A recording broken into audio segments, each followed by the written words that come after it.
Hi all, welcome back to my channel the right and. അപ്പോൾ ഇന്നത്തെ video എന്ന് പറയുന്നത് കുറേ ആൾക്കാർ റിക്വസ്റ്റ് ചെയ്തിരുന്ന ഒരു വീഡിയോ ആണ്. അതായത് PCOD PCOSന് പറ്റിയ ഒരു ഡയറ്റ് പ്ലാൻ ആണ് ഇന്നത്തെ വീഡിയോയിൽ ഞാൻ ഷെയർ ചെയ്യുന്നതല്ല. അതിൻ്റെ കൂടെ തന്നെ ഈ ഒരു PCOD PCOS ആ ഒരു കണ്ടീഷൻ സഫർ ചെയ്യുന്നവർക്ക് വേണ്ടിയിട്ട് കുറച്ച് ടിപ്സും കാര്യങ്ങളും ഇൻക്ലൂഡ് ചെയ്യും. പ്രീവിയസ് വീഡിയോ എൻ്റെ കണ്ടിട്ടില്ല എങ്കിൽ അതും കൂടെ ഒന്ന് കാണുക. അത് PCOS PCOD തമ്മിലുള്ള വ്യത്യാസവും അതിനകത്ത് കുറച്ച് ടിപ്സും കാര്യങ്ങളും ഞാൻ പറഞ്ഞിട്ടുണ്ട്. സോ അത് കണ്ടിട്ട് ഇത് കാണുകയാണെങ്കിൽ നിങ്ങൾക്ക് നല്ല രീതിയിൽ ഈ ഒരു കോൺസെപ്റ്റ് മനസ്സിലാകുകയും നിങ്ങൾക്ക് അത് നല്ല രീതിയിൽ നിങ്ങൾക്ക് അതിനൊരു സൊല്യൂഷൻ കണ്ടെത്താൻ സാധിക്കുകയും ചെയ്യുന്നു. So without further due, let's jump into today's video.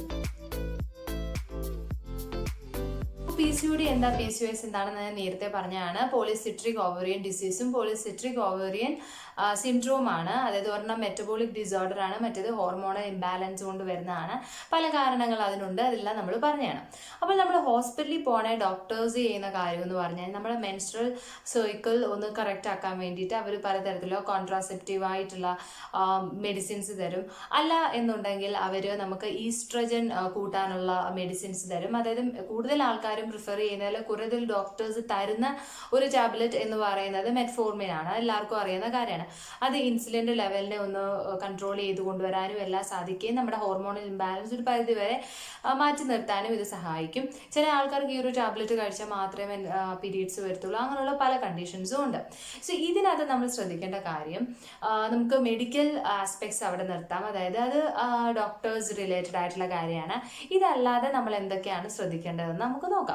അപ്പോൾ ഒന്നാമത്തെ കാര്യം എന്ന് പറയുന്നത്, നിങ്ങൾ എക്സസൈസ് എന്ന് പറയുന്ന ഒരു കോൺസെപ്റ്റ് നിങ്ങളുടെ ലൈഫിലേക്ക് കൊണ്ടുവരിക എന്നുള്ളതാണ്. ഏകദേശം ഒരു 45 മിനിറ്റ്സ് കുറഞ്ഞത് നിങ്ങൾ വർക്കൗട്ട് ചെയ്തിരിക്കണം. നിങ്ങൾ കാർഡിയക് വർക്കൗട്ട് വളരെ നല്ലതാണ്. അതുപോലെ വെയിറ്റ് ട്രെയിനിങ് നല്ലതാണ്. ഏറ്റവും നല്ല ആയിട്ടുള്ള ഒരു എഫക്റ്റ് തരുന്നത് നിങ്ങൾക്ക് യോഗ നല്ലതാണ്. യോഗയിൽ തന്നെ പലതരത്തിലുള്ള ആസനാസ് ഉണ്ട്. നിങ്ങളത് ഫോളോ ചെയ്ത് കഴിഞ്ഞ് കഴിഞ്ഞാൽ നിങ്ങൾക്ക് നല്ല ഒരു റിസൾട്ട് തരുന്നതായിരിക്കും. നിങ്ങൾക്കപ്പം വക്രാസനത്തിൽ സ്റ്റാർട്ട് ചെയ്യാം. ഇതിന് ശേഷം പല പോസസ് ഉണ്ട്. ഈ ഓരോ പോസസ് നിങ്ങൾ ചെയ്തിട്ട് അത് നിങ്ങൾ ആ 45 മിനിറ്റ്സ് എക്സസൈസിൻ്റെ ടൈമിൽ തന്നെ നിങ്ങൾക്കിത് ചെയ്യാവുന്നതാണ്. ആ 45 മിനിറ്റ്സിൽ ഇതും ഇൻക്ലൂഡഡ് ആണ് കേട്ടോ. അതുപോലെ തന്നെ വേറൊരു തെറ്റിദ്ധാരണ എന്ന് പറയുന്നത്, നമ്മൾ ഇപ്പോൾ PCOD PCOS ഉണ്ട് എങ്കിൽ ഒരു കാരണവശാലും മിൽക്ക് പ്രോഡക്ട്സ്, അതായത് ഡെയറി പ്രോഡക്ട്സ് യൂസ് ചെയ്തത്. അതിനെ ബേസ് ചെയ്തിട്ടുള്ള ഒരു സയൻറ്റിഫിക് സ്റ്റഡി പോലും നമുക്ക് എവിഡൻ്റ് ആയിട്ട് ഇപ്പോൾ കാണിക്കാനില്ല. അതായത് ചില സ്റ്റഡീസിൽ മാത്രം കാണിച്ചത് ഹൈ ഫാറ്റ് മിൽക്ക് കഴിച്ചവരിൽ ആക്നെ പ്രോബ്ലംസ് വന്നു എന്നുള്ളതാണ്. അത് ചില ആൾക്കാരിൽ മാത്രമേ വന്നിട്ടുള്ളൂ. സോ അതുകൊണ്ട് തന്നെ നിങ്ങൾ കംപ്ലീറ്റ് ആയിട്ട് ഡെയറി പ്രോഡക്ട്സ് ഉപേക്ഷിക്കരുത് എന്നാണ് എനിക്ക് പറയാനുള്ളത്. എക്സ്ക്ലൂസീവ്ലി വെജിറ്റേറിയൻസ് ഉണ്ടല്ലോ, അവരുടെ ശരീരത്തിൽ വൈറ്റമിൻ 12 എത്തിപ്പെടാനുള്ള ആകെയുള്ള ഒരു സോഴ്സ് എന്ന് പറയുന്നത് ഈ ഡെയറി പ്രോഡക്ട്സ് ആണ്. നിങ്ങളത് കംപ്ലീറ്റ് ആയിട്ട് അവോയ്ഡ് ചെയ്ത് കഴിഞ്ഞ് കഴിഞ്ഞാൽ ഈ ഒരു വൈറ്റമിൻ ഡെഫിഷ്യൻസി ഉണ്ടാകാനുള്ള ചാൻസസ് ഉണ്ട്. ഓൾറെഡി നിങ്ങൾക്ക് ഹോർമോണൽ ഇംബാലൻസും എല്ലാം ഉണ്ട്. അതിൻ്റെ കൂടെ വൈറ്റമിൻ ഡെഫിഷ്യൻസിയും കൂടെ വന്നു കഴിഞ്ഞാൽ അത് കൂടുതൽ കോംപ്ലിക്കേഷനിലേട്ടായിരിക്കും പോകുന്നത്. സോ നിങ്ങൾക്ക് ആക്നെ ഇഷ്യൂസും ഒന്നും ഇല്ല എന്നുണ്ടെങ്കിൽ നിങ്ങൾക്ക് മിൽക്ക് പ്രോഡക്ട്സ് യൂസ് ചെയ്യാം. ഡയറ്റിൻ്റെ ഡേ ഫസ്റ്റ് നിങ്ങൾ സ്റ്റാർട്ട് ചെയ്യുമ്പോൾ തന്നെ നിങ്ങൾ മൂൺ ചാർജഡ് വാട്ടർ വെച്ചിട്ട് വേണം സ്റ്റാർട്ട് ചെയ്യാൻ വേണ്ടിയിട്ട്. അതെങ്ങനെ പ്രിപ്പയർ ചെയ്യണമെന്ന് ഞാൻ എൻ്റെ പ്രീവിയസ് വീഡിയോയിൽ പറഞ്ഞിട്ടുണ്ട്. ഞാൻ ഡിസ്ക്രിപ്ഷൻ ബോക്സിലും കമൻറ്റ് സെക്ഷനിൽ അതിൻ്റെ ലിങ്ക് ഇട്ടേക്കാം, നിങ്ങളൊന്ന് ചെക്ക് ചെയ്യുക. പിന്നെ നെക്സ്റ്റ് എന്ന് പറയുന്നത്, ഞാൻ നല്ല രീതിയിൽ അതിനകത്ത് പറഞ്ഞിട്ടുണ്ട് നിങ്ങളോട്, നല്ല പ്യുവർ ആയിട്ടുള്ള ദേശി ഗീ, അതായത് പ്യുവർ ആയിട്ടുള്ള പശുവിൻ്റെ നെയ്യ് ഒരു സ്പൂണ് വെറും വയറ്റിൽ കഴിക്കുക. ഇത് നിങ്ങളുടെ ഹോർമോണൽ ഇംബാലൻസിനെ തടയാനും നിങ്ങളുടെ ശരീരത്തിനുള്ളിലെ ഊഷ്മാവിനെ കൺട്രോൾ ചെയ്യാനും, അതായത് നിങ്ങളുടെ ശരീരത്തിനുള്ളിൽ ആ ഒരു ഹൈ ടെമ്പറേച്ചറിനെയും ഹോർമോണൽ ഇംബാലൻസിനെല്ലാം മെയിൻറ്റെയിൻ ചെയ്യാൻ വേണ്ടി നിങ്ങളെ ഹെൽപ്പ് ചെയ്യും. ഇതിനുശേഷം നിങ്ങൾക്ക് ഒരു ഗ്രീൻ ജ്യൂസ് കുടിക്കാവുന്നതാണ്. ബോട്ടിൽ ഗാർഡ് എന്ന് വെച്ചാൽ തടിയങ്ക, പിന്നെ ക്യുക്യുംബർ, അതായത് വെള്ളരിക്ക. അത് നമുക്കറിയാലോ, നീളമുള്ള വെള്ളരിക്ക, ആ വെള്ളരിക്ക വേണം യൂസ് ചെയ്യാൻ. വെള്ളരിക്ക, പിന്നെ പുതിനയില, പിന്നെ ജിഞ്ചർ, അതായത് ഇഞ്ചി, പിന്നെ ലെമൺ, അതായത് നാരങ്ങ. ഇതുകൂടാതെ നിങ്ങൾക്ക് വേണം എന്നുണ്ടെങ്കിൽ നിങ്ങൾക്ക് ഇതിൻ്റെ കൂടെ കുറച്ച് മല്ലിയിലയൊക്കെ ആഡ് ചെയ്യാവുന്നതാണ്. മാക്സിമം ഗ്രീൻ വെജിറ്റബിൾസ് നിങ്ങൾക്ക് ആഡ് ചെയ്യാവുന്നതാണ്, വളരെ നല്ലതാണ്. സോ ഇവിടെ നിങ്ങൾ തൈറോയിഡ് ഉണ്ടെങ്കിൽ നിങ്ങൾ ക്രൂസിഫറസ് ആയിട്ടുള്ള വെജിറ്റബിൾസ് അവോയ്ഡ് ചെയ്യാൻ വേണ്ടിയിട്ട് ശ്രദ്ധിക്കുകയും ചെയ്യണം. അത് നിങ്ങളൊന്ന് ചെക്ക് ചെയ്യണം. നിങ്ങൾക്ക് തൈറോയിഡ് ഇല്ലെങ്കിൽ ഇത് വെച്ചിട്ട് നിങ്ങൾക്ക് ചെയ്യാം. അത് കഴിഞ്ഞിട്ട് നമുക്ക് ചെയ്യാൻ പറ്റുന്നത് വെച്ചാൽ വർക്കൗട്ട് ചെയ്യുക. വർക്കൗട്ട് ഞാൻ നേരത്തെ പറഞ്ഞു എന്തൊക്കെയാണ് ഇൻക്ലൂഡ് ചെയ്യുന്നത്. കാർഡിയാക്ക്, വെയിറ്റ് ട്രെയിനിങ്, അതുപോലെ തന്നെ നിങ്ങൾക്ക് യോഗാസനം വളരെ ഇമ്പോർട്ടൻ്റ് ആണ്. യോഗാസ് വളരെ ഇമ്പോർട്ടൻ്റ് ആണ്, അത് ഇൻക്ലൂഡ് ചെയ്യാൻ ശ്രദ്ധിക്കുക. 45 മിനിറ്റ്സ് വർക്കൗട്ട് കമ്പൽസറി ആയിട്ടും ചെയ്യുക. ഇതിന് ശേഷം നമുക്ക് ചെയ്യാവുന്നത് എന്ന് വെച്ചാൽ ഒരു 9 o'clock ഒക്കെ ആകുമ്പോഴേക്ക് നമുക്ക് ബ്രേക്ക്ഫാസ്റ്റിലോട്ട് പോകാം. അപ്പോൾ ബ്രേക്ക്ഫാസ്റ്റ് എന്ന് പറയുന്നത് നിങ്ങൾക്ക് മൾട്ടി ഗ്രെയിൻ ആട്ട തന്നെ നിങ്ങൾ യൂസ് ചെയ്യുക. റെഗുലർ വീറ്റ് യൂസ് ചെയ്യരുത്, കാരണം അതിനകത്ത് ഹൈ ഗ്ലൈസമിക് ഇൻഡെക്സ് ആണ്. അത് നിങ്ങളുടെ ശരീരത്തിന് വളരെ നല്ല രീതിയിൽ ഒരു ഇഫക്റ്റ് അല്ലായിരിക്കും തരുന്നത്, ഒരു നെഗറ്റീവ് ഇമ്പാക്റ്റ് ആയിരിക്കും തരുന്നത്. സോ റെഗുലർ വീറ്റിന് പകരം മൾട്ടി ഗ്രെയിൻ വീറ്റ് യൂസ് ചെയ്യുക. നെക്സ്റ്റ് നിങ്ങൾ ചെയ്യാൻ പറ്റുന്നത്, നിങ്ങൾക്ക് ഇപ്പോൾ മൾട്ടി ഗ്രെയിൻ ആട്ട അവൈലബിൾ അല്ല എന്നുണ്ട് എങ്കിൽ നിങ്ങൾക്ക് ഉപ്പുമാവ് കഴിക്കാം, അല്ലെങ്കിൽ ബ്രോക്കൺ വീറ്റ്, അതായത് നുറുക്ക് ഗോതമ്പിൻ്റെ ഉപ്പുമാവ് കഴിക്കാം. ഇതിനകത്തൊക്കെ നല്ല രീതിയിൽ വെജ് ആഡ് ചെയ്യുക. അല്ലെന്നുണ്ടെങ്കിൽ നിങ്ങൾക്ക് റാഗി, ഓട്സ് ഇത് നിങ്ങളുടെ ബ്രേക്ക്ഫാസ്റ്റിൽ ഇൻക്ലൂഡ് ചെയ്യുക. നിങ്ങൾക്ക് വെയിറ്റ് ലോസ് വളരെ ഇമ്പോർട്ടൻ്റ് ആയിട്ട് നിങ്ങൾ നോക്കുന്നില്ല, മെയിനായിട്ടും നിങ്ങൾ ഹെൽത്ത് ഒന്ന് ശരിയാക്കാൻ വേണ്ടിയിട്ടാണ് നോക്കുന്നതെങ്കിൽ നിങ്ങൾക്ക് കാപ്സിലോട്ട് പോകാവുന്നതാണ്. അതായത് നിങ്ങൾക്കൊരു 2 ഇഡ്ഡലിയും പിന്നെ അല്ലെങ്കിൽ 2 ദോശയൊക്കെ കഴിക്കാം. അതിൻ്റെ കൂടെ 1 സ്പൂൺ ചട്നിയെ യൂസ് ചെയ്യാവുള്ളൂ. പിന്നെ കൂടുതൽ സാമ്പാറായിരിക്കണം നിങ്ങൾ എടുക്കുന്നത്. അതുപോലെ തന്നെ ഈ നമ്മൾ രാവിലെ കഴിക്കുന്നതിൻ്റെ കൂടെ എല്ലാം തന്നെ നമ്മൾ മാക്സിമം പയറ് വർഗ്ഗങ്ങൾ ഉൾപ്പെടുത്താൻ ശ്രദ്ധിക്കുക. ചെറുപയറോ വൻപയറോ ഒക്കെ വെച്ചിട്ട് അത് മുളപ്പിച്ചോ അല്ലെങ്കിൽ അത് തോരനായിട്ടോ അല്ലെങ്കിൽ അത് കറിയായിട്ടോ നമ്മൾ അകത്താക്കാൻ വേണ്ടി ശ്രദ്ധിക്കേണ്ടതാണ്. അപ്പോൾ നമ്മുടെ ബ്രേക്ക്ഫാസ്റ്റ് കഴിഞ്ഞ് കഴിഞ്ഞാൽ നിങ്ങളൊരു സിനമൺ ടീ കുടിച്ചിരിക്കണം. Cinnamon tea throughout the ഡയറ്റിൽ ഞാൻ പറയുന്നുണ്ട്. ഇത് നിങ്ങളുടെ ബ്ലഡ് ഷുഗറിനെ മെയിൻറ്റെയിൻ ചെയ്യാൻ വേണ്ടിയിട്ട് സഹായിക്കുകയും ആ ഒരു ലെസ് ഇൻസുലിൻ സെൻസിറ്റിവിറ്റി ഒന്ന് കൂട്ടിയെടുക്കാൻ സഹായിക്കാൻ വേണ്ടിയിട്ടാണ് സിനമൺ നമ്മൾ ഇൻക്ലൂഡ് ചെയ്യുന്നത്. ഇത് മെറ്റബോളിസത്തിനെ വളരെ നല്ല രീതിയിലാണ് എഫക്റ്റ് ചെയ്യുന്നത്. സോ സിനമൺ ടീ ഉണ്ടാക്കുക. 1 ലിറ്റർ വാട്ടർ എടുക്കുക. അതിനകത്ത് 2 സ്റ്റിക്സ് സിനമൺ ഇട്ട് നന്നായിട്ട് തിളപ്പിക്കുക. അപ്പോൾ ആദ്യം ബ്രേക്ക്ഫാസ്റ്റ് കഴിഞ്ഞ് ഇത് നിങ്ങൾ കുടിക്കുക. ഓക്കെ, അത് കഴിഞ്ഞൊരു 11 മണിയാകുമ്പോൾ നിങ്ങൾക്ക് മിഡ് മോർണിംഗ് സ്നാക്സ് എന്തെങ്കിലും കഴിക്കണമെന്നുണ്ടെങ്കിൽ നിങ്ങൾക്ക് ഒരു ഗ്രീൻ ടീ കൂടെ കുടിച്ചിട്ട് അത് കഴിക്കാവുന്നതാണ്. അതായത് ഗ്രീൻ ടീ നിങ്ങൾ മേടിക്കുമ്പോൾ ഒരു കാര്യം ശ്രദ്ധിക്കുക, നിങ്ങൾ കഫൈൻ ഫ്രീ ആയിട്ടുള്ള ഗ്രീൻ ടീ വേണം മേടിച്ച് യൂസ് ചെയ്യാൻ വേണ്ടിയിട്ട്. നിങ്ങൾക്ക് ഗ്രീൻ ടീ ഒട്ടും ഇഷ്ടമല്ല എന്നുണ്ടെങ്കിൽ സിനമൺ ടീ തന്നെ നിങ്ങൾക്ക് റിപ്പീറ്റ് ചെയ്യാവുന്നതാണ്. അപ്പോൾ ഇവിടെ നിങ്ങൾ അതിൻ്റെ കൂടെ കഴിക്കുക എന്ന് പറയുന്നത് ബെറീസ് നല്ല ഓപ്ഷനാണ്. പിന്നെ നിങ്ങൾക്ക് നല്ലൊരു ഓപ്ഷൻ എന്ന് പറഞ്ഞാൽ ആപ്പിൾ നല്ലൊരു ഓപ്ഷനാണ്, ഓറഞ്ച് ഒക്കെ നല്ല നല്ല ഓപ്ഷൻസ് ആണ്. പക്ഷേ മാക്സിമം നിങ്ങൾ ഒഴിവാക്കിയിരിക്കേണ്ട കുറച്ച് ഫ്രൂട്ട്സ് അതിൻ്റെ ലിസ്റ്റ് ഞാനിവിടെ കൊടുത്തിരിക്കാം. അതായത് ഹൈ ഗ്ലൈസമിക് ഇൻഡെക്സ് ഉള്ള ഫ്രൂട്ട്സ് നിങ്ങൾ കഴിക്കാതിരിക്കുക. മാങ്ങ, അതുപോലെ ബനാന, ഇതൊക്കെ നിങ്ങൾക്ക് ഒഴിവാക്കുന്ന, പീച്ചസ് ഇതൊക്കെ ഒഴിവാക്കുന്നതായിരിക്കും നല്ലത്. ഇനി നെക്സ്റ്റ് നമ്മുടെ ലഞ്ചാണ്. ലഞ്ച് നമ്മൾ കഴിക്കുമ്പോൾ എപ്പോഴും നിങ്ങൾ ചിന്തിക്കണം, ലഞ്ച് കഴിക്കുന്ന ഒരു 1/2 hour ബിഫോർ നിങ്ങളൊരു വലിയ ഗ്ലാസ് വെള്ളം കുടിച്ചിരിക്കണം. ഇവിടെ വേണേൽ നിങ്ങൾക്ക് സിനമൺ ടീ തന്നെ റിപ്പീറ്റ് ചെയ്യാവുന്നതാണ്. അതിനുശേഷം നിങ്ങളുടെ ലഞ്ചിലേക്ക് പോകുന്നു. ലഞ്ചിന് നമ്മൾ ചെയ്യേണ്ടത്, നിങ്ങൾക്ക് ബ്രൗൺ റൈസ് അവൈലബിൾ ആണെന്നുണ്ടെങ്കിൽ നിങ്ങൾക്ക് റൈസ് ഓപ്ഷൻ നോക്കാം. പിന്നെ ഒരു കാര്യം എനിക്ക് പറയാനുള്ളത്, ബ്രൗൺ റൈസ് എന്ന് പറഞ്ഞാൽ നമ്മുടെ ചുമന്ന ആ റൈസ് അല്ല. ബ്രൗൺ റൈസിന് ബ്രൗൺ കളർ തന്നെയാണ്.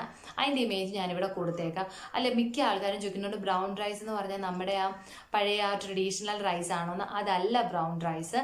അതിന് തകിടുണ്ട്, അത് നല്ലതുമാണ്. പക്ഷെ ബ്രൗൺ റൈസ് ഡിഫറെൻ്റ് ആണ്.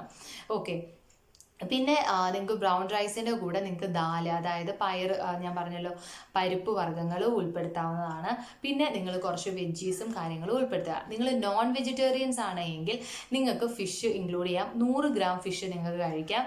അതുപോലെ തന്നെ നിങ്ങൾക്ക് നോൺ വെജിനകത്ത് ചിക്കൻ കഴിക്കാവുന്നതാണ്. കാരണം വൈറ്റ് മീറ്റ് നിങ്ങൾക്ക് കഴിക്കാം. റെഡ് മീറ്റ് നിങ്ങൾ കഴിക്കാതിരിക്കുന്നതാണ് നല്ലത്. എന്ന് വെച്ചാൽ നിങ്ങളുടെ ശരീരത്തിന് അത് പറ്റില്ല.